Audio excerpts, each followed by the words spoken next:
Hello everyone and welcome to another edition of It Goes Off. Well, after 24 rounds of iiNet NBL action, it's playoff times, and Grantley, a spectacular last round where eventually it was the New South Wales connection of the Wollongong Hawks and the Sydney Kings that made their way through to the playoffs. Talk us through all the winners and losers in round 24, Grantley. It all started with the Sydney Kings 81 over the Townsville Crocodiles 74. The Kings got 21 points from Darnell Lazar on 8 of 12 field goals. They went 9 of 18 on three-point shooting, 18 of 24 from the foul line to Townsville's 4 of 8. So a big free throw discrepancy for the Kings. They used a 23-12 second quarter to get that one. Peter Crawford with 21 points for the CROCS. The Cairns TAIPANS 64, Melbourne Tigers 66. The Tigers kept things alive. Shane Edwards had 15 points on 7 of 10 field goals. Alex Loughton 15 points for the Snakes. Chris Golding 23 points and the game winner for the Tigers. The Tigers shot just 1 of 17 from outside the arc, but they were 42-28 with points in the paint.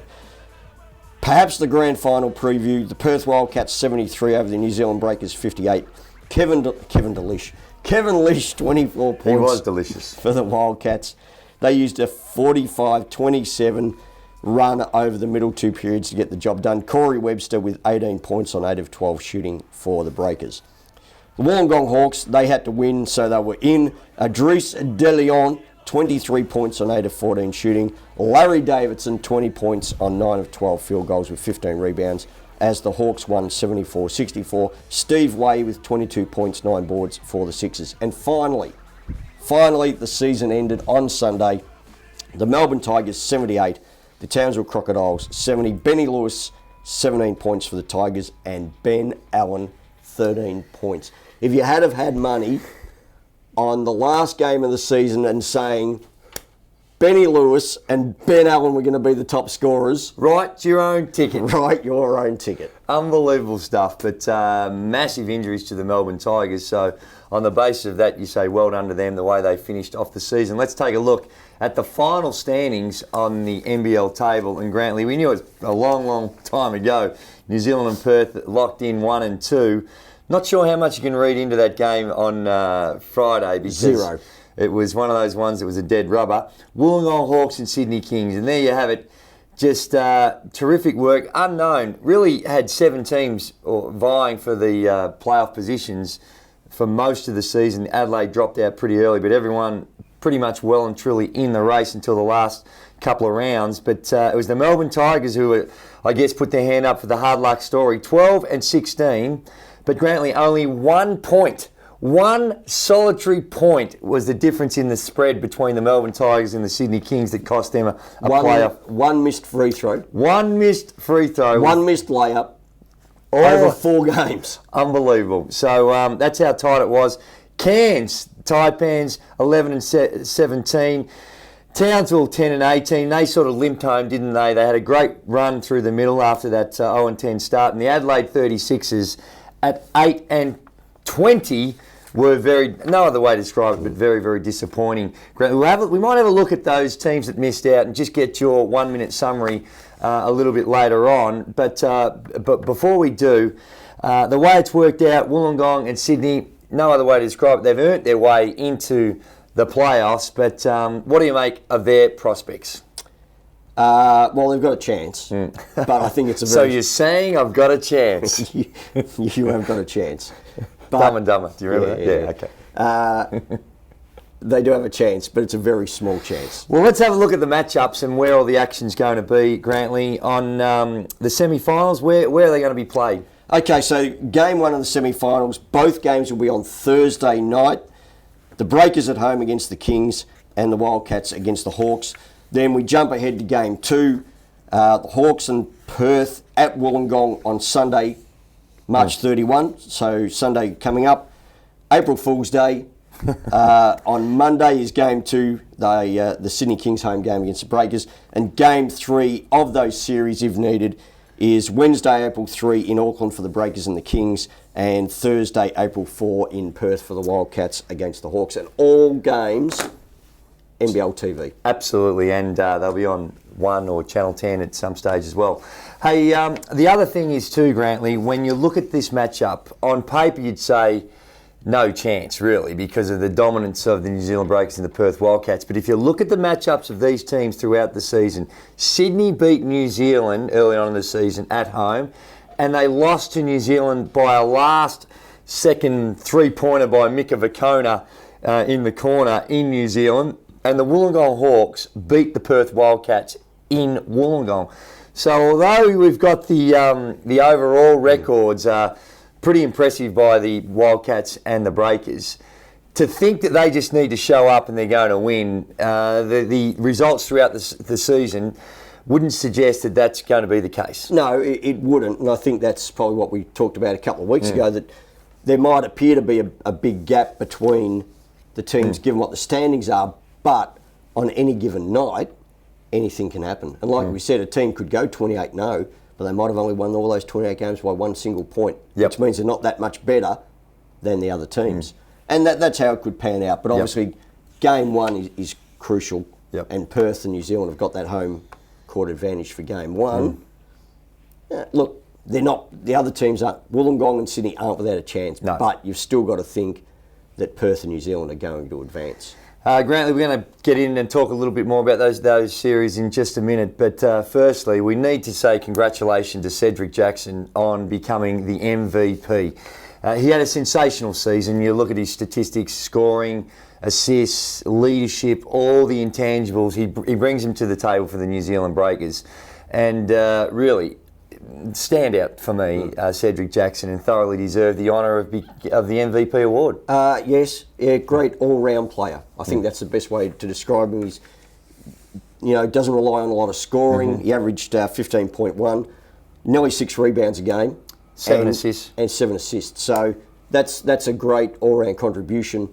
And I guess he's one of these guys that whatever the Breakers need in any given situation, he's able to supply it. But an interesting thing with Cedric is if you're playing the Breakers in the playoffs and it's a tight game and you need to foul. Oh, yes. Who are you going to foul? You're going to foul Cedric. You're going to foul Cedric Jackson. He looks very, very nervous and untidy from the free throw line. So it's 54.9 on the season. Shaq type figures. 62 of 113. So who would have thought that in a close playoff game where you need to foul that you're going to foul the league MVP? You're better off fouling than having him penetrate to the basket, because he's been absolutely sensational getting to the rack. So it's a little dilemma that I'm sure most of the other teams are aware of as well. And interesting to see how they play Cedric Jackson down the stretch of games. Having said that, the games have to be close for that to be a factor. Well, that's right. There was also the NBL All-Star 5. You've got Kevin Lish, you've got Cedric Jackson, you've got Matty Knight, you've got Seth Scott. Now, that Seth Scott was the one that I think that a few people raised their eyebrows. And then, of course, you've got Ben Madgen, who was just sensational. Just enough ball to go around, I think. Well, Ben Madgen led the league in scoring. But I think that when eyebrows are raised a little bit with Seth Scott, quality player, but with that back injury the last quarter of the season, really did have some problems. But I think probably until he did have that problem, I thought he was quality. No, I agree. Quality import, and that's people tend to overlook. Yeah, the whole season and just think of the last quarter of the season. But if you look around there, I think that some of the familiar faces, Sean Redditch could have put his hand up for and even in the guard spots. I mean, obviously Jackson, Madgen, but then maybe the third spot. You're looking at a Flip Wilson, or you look maybe even a Johnny Flynn, or a Gary Irvin. Some quality players in those spots. So there certainly was, and congratulations to them all. They all thoroughly deserved that recognition that they get in the very prestigious First Team All-Star 5 and MVP. Now, Grantley, we need to get through a couple of issues here, because I want to get you to break down where the 4 teams that missed out on the playoffs, where they need to go, and perhaps what went wrong, in a little segment we call Tick It Off. Grantley, I want to tick it off. We're going to start, just give me 30 seconds on each of these, perhaps a quick review of their season and what sort of overhaul they need. Let's start with the bottom place, Adelaide 36ers. They went 8-20. They went 8-20, and they are back to where they were, or still where they were 3 years ago. So I think they might be in the market for a coach. Marty Clark's out of contract, so it's not a matter of him, I guess, being sacked now. It's being, well, we're going to look at different options. They have the basis of a good team. Oh, my word, they do. They have a basis of a very good team. Adam Gibson, Jason Kadee, Petrie, Anthony Petrie. It's all there. They got good Australian talent. Now they need a couple of decent imports because they did not have the right imports or import situation for this year. Word on the street that Brett Maher will be at the helm next season. Rookie coach, in similar vein to what Chris Anstey's done. So a big challenge there for if he does. We don't know who's going to get the job, but that's the word on the street. He'll be able to use Mike Krzyzewski's hair dye. Hopefully now that he's become a little bit more senior in his role, that he just lets go of the... You never went that way? Didn't would have cost you a fortune, wouldn't it? Didn't face me. The Townsville Crocs, Grantley Bernard, 0-10 to start the season. Luke Neville and Gary Irvin coming in a little. Gary Irvin, first 4 games I think he missed? First few anyway. Yeah, he was in very early. He was in early, and then Luke Neville a little bit after that. 0-10 start. You can't give that sort of a head start, but what do you make of their roster and their season? I actually think their season was probably better than it looks on paper, given they did go 0-10 with that disrupted start. Again, I think they've got a very good basis of a good roster. You know, you want to keep Irvin. You probably want to keep Neville. Yeah, absolutely. So you've got your big, you've got your import guard. So that's 2 great pieces to build. You got Peter Crawford as your veteran shooter. You got Blanchfield, an emerging star in the competition, I think. Yeah, they've got a lot of good pieces. Jacob Holmes led the league in rebounding. Yep. So I think probably what's going to be crucial for them might be the second import spot. Yep. And what happens with a couple of veterans. Spot on.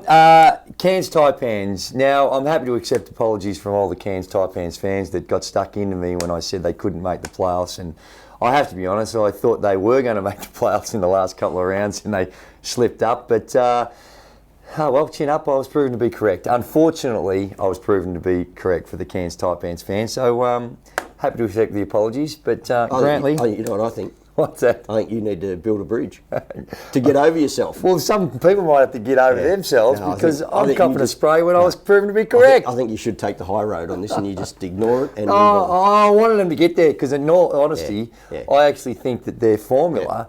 So you're happy for Cairns to make it ahead of the Tigers, were you? No, but I was hoping that they would get there in that last round because... So you're going to have a top 5, were you? Perhaps. Tell us what you think of Cairns anyway. How they're going? Again, good basis. I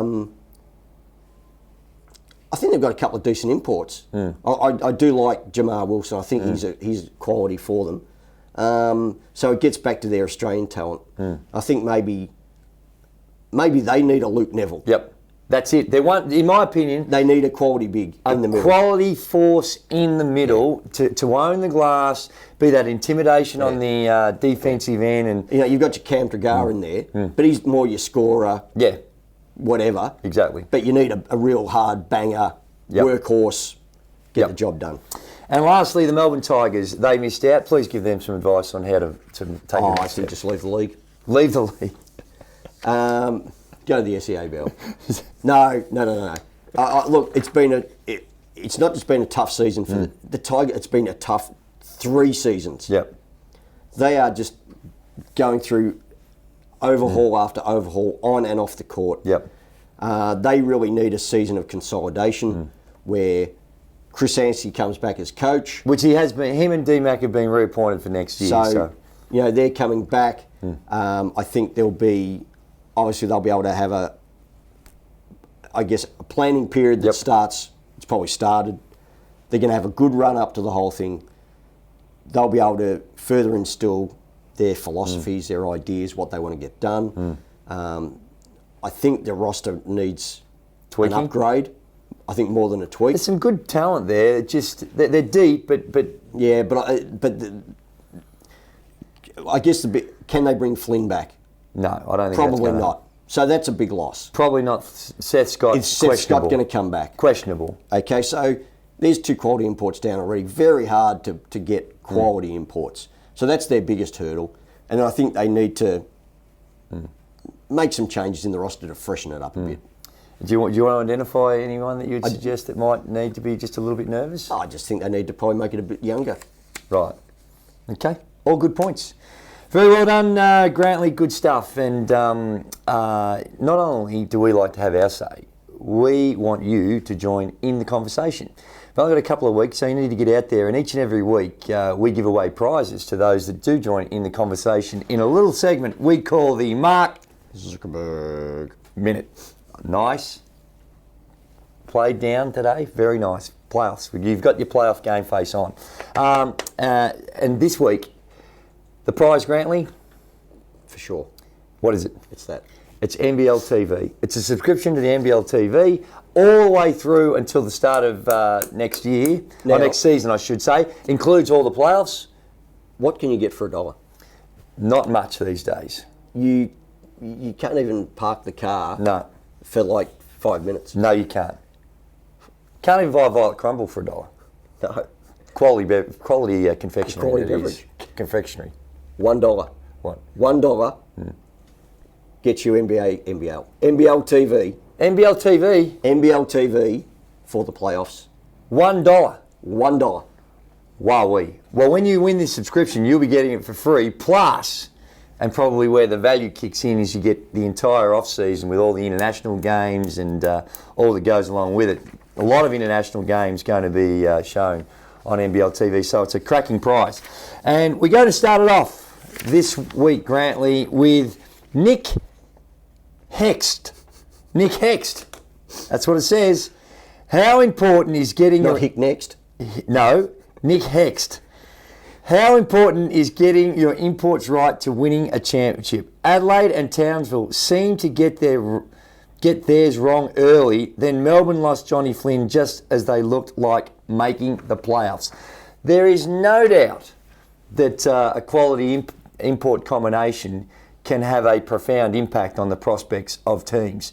I think that is generally, you look at the stats, and we talked about this last week when you say, well, we claim there's parity in the competition, but the latter would suggest not with New Zealand and Perth. But I think that a lot of the rosters, and even if you go all the way down to the Adelaide 36ers who finished last, you put Cedric Jackson and Seth Scott or Cedric Jackson and... Sean Reddy, who's an Australian. Who's an Australian. But was an import. Exactly. Yeah. And even someone like Darnell Azar in there, who's a bigger sort of solid guy that would fit that build. Makes a difference. It makes a profound difference. And I think that it's vitally important to get your import combination right, which is, it's not an easy challenge because the standard of the competition is such that it's hard to get a quality player to come over here and have that sort of impact. And having said that, and we've talked about this before, I think this season that across the league, I think the imports have been very, very good. Now, Adelaide, you probably argue otherwise. Yep. But in Perth, quality. With Kevin Lish. A lot of some teams only go, like Townsville and Perth, they only have the one import. So Melbourne eventually with, Scott and Flynn. Flynn was very good. Good. New Zealand's got the MVP. Will Hudson's probably more your role player than your superstar. Flip Wilson, great season. In Wollongong, Idrissa De Leon. Yep. Second half MVP. Yep. And Malcolm outstanding. X. Malcolm X came in at short notice and did a good job. In Sydney, Lazar. Corin Henry, very unfortunately. Good. Corin Henry was a breath of fresh air until he got hurt. So I think overall, you give the league a very good pass mark on the imports this season. And the common denominator, and you talk about the value of imports, is you look at Adelaide, who really didn't, with respect, didn't have one. Really had role players at best. So, and they finished last. So, and look, like I said, the imports have been quality. But you know what? If I'm looking at the import situation now, and you want an import to make an impact, I'm taking my money for 2 imports. Pulling it into and one. I'm putting it into one. That's not an and I'm going for one superstar. Yep. I'm bringing in someone that's going to make a big impact on my team. And they're hard to come by because... they are, but if you've got double the money, you've got a better chance. And, I actually think that a lot of the problems, like, say, for example, with Adelaide, is that a lot of the problems with the point system, that how you juggle it and the Australians you're going to get will have an impact on your available points. You know what? I'd like to see these rules loosened up a little bit and say, you know what, take the imports out of it. An import is an import. Don't include them in the salary cap. No, in the points. In the points. Don't include them in the points. Have them in the salary cap, but don't include them in the points. And that way, everyone's on an equal playing field, and it would provide, I think, the opportunity for the Australians as a rippling effect anyway. So, but anyway, or it certainly would have increased the prospects of Adelaide if they had the points available. But no, it certainly would have increased very good the prospects question. if Adelaide had had a decent import. Nick, next. Now, Grantley, lastly, I'm going to go with Senia Vengeance. Is that how you say it? Talk to me. No, you're the linguistics expert on this show. Senia Vengeance. Now that we know the Final Four, after seeing how close the Kings have been to the Breakers this season... I actually think the name is Sin of Vengeance. Sin of Vengeance. Besides the one... I think it's made walloping, what foreseeable way can the Kings get the W? What must they do? And I guess it'd be a similar question for both teams. What do the Wollongong Hawks need to do, and what do the Sydney Kings need to do, Grantley? That's a tough one. Both teams, obviously Perth and New Zealand, have got a variety of weapons. And probably one of the worst things that could happen is that maybe you get into that whole thing of paralysis by analysis. Ooh. Where you spend so much time on the strategy, focusing on the other team, that you forget about yourself. Yep. What I would be doing if I'm Wollongong and Sydney was we go, we know they're good. Let's worry about us. Let's just go out. Let's give it 100%. Which for I'm sure 100% of the time. Yep. If we put in the effort in every possible area, Yep. we're giving ourselves a shot. And I think you worry about yourself trying to win the basketball game rather than what can we do to ensure they lose the game. Yep, that's true. I think in very quick general terms, though, in the Wollongong-Perth series, Wollongong need to take care of the ball. Perth have got that full court, extended, harassing defence that causes turnovers. They need to take care of the ball, and I also think they need to control the tempo. The last quarter of the season, Perth have been running up some pretty big scores, and I think if they can keep it in that 70s type range, they have a chance. If this thing gets out into the 90s or the high 80s, that's going to be a hard proposition for Wollongong. Well, the thing with that as well, isn't it, that if you milk your shot clock and you get it down, and then you know, so you're taking as much time off the clock. Yep. So obviously the less time, the fewer possessions, you keep it closer for longer. Yep. Some very good questions there, Grantley. Now it's your time to pick a winner. Don't you love the picking the winner? I think that we should go with Nick Hext. Nick Hext. Nick Hext. NBL subscription pack coming your way. Enjoy that, and we'll try and get in contact with you, but if not, just hit us up on the Facebook page and make sure that we get your details. Grantley, for those of you who want to join in the conversation, NBL Facebook page is the best way to do it, or you can hit the Twitter page at NBL, or Andrew Gaze 10 and Grantley Bernard is another way to do it. Grantley, exciting times coming up. The playoffs start on Thursday night. Check it out on NBL TV or on Channel 1, and it's shaping up to be a cracking semi-final and grand final series. You know what we've got, don't you? What we've got? We've had the pregnancy. Oh, hello. We're into the labour pains. Yes. We're about to see the baby. I like it. Brilliant. Tell us who is going to win the semi-final series, please, and your tip for the grand final. Oh, I think Perth and New Zealand. I think to hasten the process, I agree. Look, Perth I mean, they're going to get there. Yeah, they're going to get there. Well, we'd be silly to say anything else. No. Not that the others haven't got a chance. No. But all logic says Perth and New Zealand, and then let's see what happens after the semi-finals before we go out on a limb. Well, we're going to come back once the semi-finals have been decided and with a bumper grand final edition of the number one podcast in the universe. Before we say goodbye, this week we need to thank those that supports us and this great league, the iiNet NBL. And it all starts with a naming rights sponsor, iiNet. Connect better. 10. And 1. Spalding. And for. And Virgin Australia. Thanks again for all their great support. It is going to be, as I mentioned, an exciting time over the next couple of weeks. Make sure you get out there and support your team if you're still in the playoffs. If not, tune in and check all the action on NBL TV or on 1 and Channel 10. We look forward to your company for our grand final edition of It Goes Off on the number one podcast in the universe for the NBL. And as you know it, but we'll reinforce it, it's called It Goes